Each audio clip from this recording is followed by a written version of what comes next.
Why is rocket reusability so important? Space update in Florida. Starbase update. Kinetica 2 gets ready for his maiden flight. Launches of the week. Hi everyone, I'm Christophe Paget from All About Space, and unfortunately this is your last space update.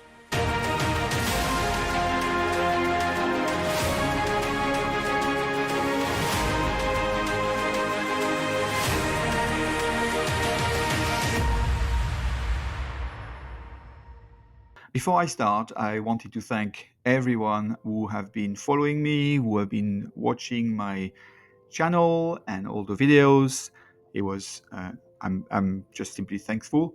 And unfortunately, the quantity of views and so forth is not as the level I was expecting after nearly 2 years.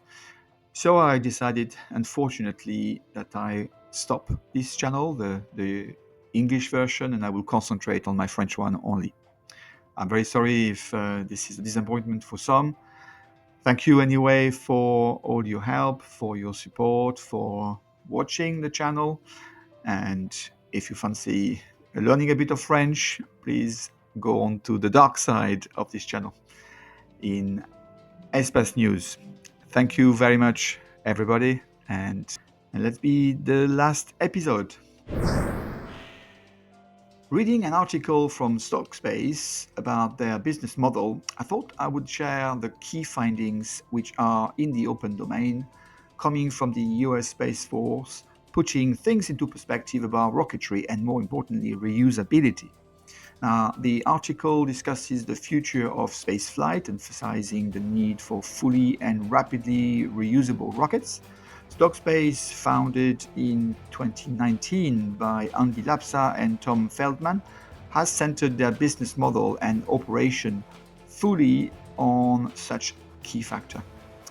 Now, current partially reusable rockets are seen as an intermediate step. True cost reduction, increased availability, and enhanced reliability in space travel depends on achieving complete reusability with aircraft-like operational frequencies. Now, the article highlights that high flight frequency is nearly as crucial as reusability itself for economical viability. It's not rocket science to know that the more you fly, the cheaper the operation and the rocket price, and ultimately the payload price per kilogram. This graph gives such an example of price per kilogram versus the frequency of flight. Customers of any transportation systems prioritize costs, availability, and reliability. A full reusability is presented as the solution that tackles all three aspects. It lowers costs, enables higher flight rate, and improves reliability through the repeated use of proven hardware. Taking several players today, only one has managed to grow so fast, and this graph shows the onset of such a growth. It is related to reusability. This is the key to unlocking the company's potential. Although this graph shows the volume of rocket launches over the past decades, it clearly shows a major trend towards the increase, not only driven by the likes of SpaceX and CASC, but many other players now have understood the need for reusability. With such a crowd, I would add no reusability, no business in the long term. Lots of activities are happening in Florida, the home of Kennedy Space Center for NASA and Cape Canaveral Space Force Station. Therefore, it's about time to give a short summary. Since the Apollo and Space Shuttle eras, where the Florida side was buzzing with governmental projects, the site has greatly evolved, where many governmental programs have been stopped and some companies have even pulled out, such as ULA and its Delta IV launchpad. So, what are the latest developments? Well, we start with Launch Complex 39B, where we still have the NASA SLS pad, the one destined to the moon. SpaceX is using LC-39A for launching Falcon 9, Falcon Heavy, as well as cargo and crew Dragon capsules. The same site includes a Mechazilla tower for the Starship rocket, still under construction though. Continuing with SpaceX, they also use Space Launch Complex 40 for its Falcon 9 and crewed and cargo Dragon capsules. They intend to build new booster landing zones. LC-13 is already used by SpaceX for landing its Falcon 9 first stages. It's also known as Landing Zone 1 and 2. SpaceX has recently acquired Space Launch Complex 37, previously used by ULA, where they are applying to build 2 Starship Mechazilla towers with a start of operations planned for 2026, a challenging target, I would say. But that's not all. LC-36 has been the first New Glenn rocket launch from Blue Origin, a site well developed. However, Blue Origin uses LC-11 for its BE-4 engine testing and LC-12 for storage of hardware.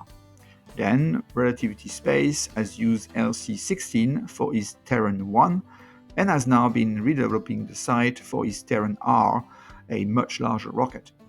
The completion of this launch pad is expected in 2026. Space Launch Complex 41 is the home of ULA for its Atlas V and Vulcan Centaur rocket launches. LC-14 is being developed by Starbase for its Nova rocket. They expect the site to be ready for launch in 2026. Space Florida, a consortium in Florida, is managing a multi-launch site at LC-46. We do not hear much about rockets over there because it's often for military purposes or sounding rockets. The latest launch was actually on April 25, 2025, for a test of the Dark Eagle long-range hypersonic weapon. Space Launch Complex 20 is planned to be used by Firefly for its Alpha and Eclipse rocket launches, but nothing has yet happened since Firefly is using Vandenberg Launch Complex for the moment. ABL Space Systems had the intention of using LC-15, but since they have moved away from commercial rockets, it's unclear if they will retain that pad. They do have LC-39C and LC-48 free if you are interested. They also have several more launch sites which are either inactive, demolished, or used for non-launch related activities such as museums or storage. So this site is very busy. Of course, there are also manufacturing and assembly sites used by private companies such as SpaceX, Blue Origin, Lockheed Martin, Airbus, Sierra Space, and Northrop Grumman. At Starbase, the life continues with preparation for the next flight test number 10 with the static fire test of Booster 16.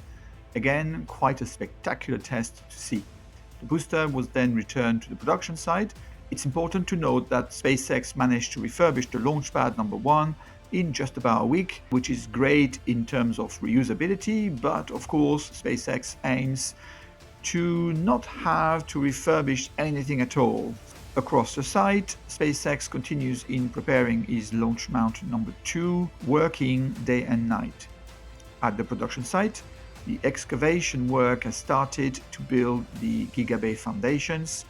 Next to it is the Starship number 38 in quite a great detail, where we could see the different tiles used on the ship and the types of heat-proof layers used below the tiles, depending where the very hot zones are. The thermal protection tiles have clearly increased in complexity, and Elon hinted out it is one of the very focuses on the ship at the moment.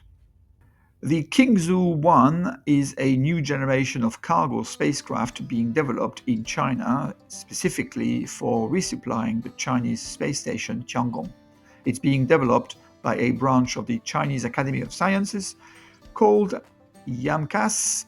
The Qingzhou 1 cargo spacecraft is planned to launch aboard the new Kinetica 2 rocket, which is being developed by CAS Space, a commercial spaceflight company also under the Chinese Academy of Sciences. The first stage of the Kinetica 2 rocket has now been completed, and CAS Space carried out its static fire test successfully. September 7th, SpaceX launched a Falcon 9 from Florida for its mission Sirius SXM-10. The first stage flew for its 8th time and landed on the drone ship, a shortfall of Gravitas. The payload was a high-powered digital audio-radio satellite built for Sirius XM, a satellite radio company in North America. June 8th, SpaceX launched a Falcon 9 from California for a Starlink mission group 15-8. The first stage flew for the 7th time and landed on the drone ship Of Course I Still Love You. June 10th, SpaceX launched a Falcon 9 from Florida for a Starlink mission group 12-24. The first stage flew for the 12th time and landed on the drone ship. Just read the instructions. June 11th, Rocket Lab launched an Electron rocket from New Zealand for its mission, the Mountain God Guards, the third AQPS synthetic aperture radar satellite. In summary, from January 1st to June 12, 2025, 125 rockets were launched successfully. Out of that, 82 were from an American company. Sometimes you do not need to go far to see beauty. Beauty is here all around us, and here is a view of our beautiful planet from above, taken by the NASA astronaut Johnny Kim, currently residing at the ISS. Thank you very much for having watched your channel All About Space. This is the very last episode, and I wish you all the best. Goodbye.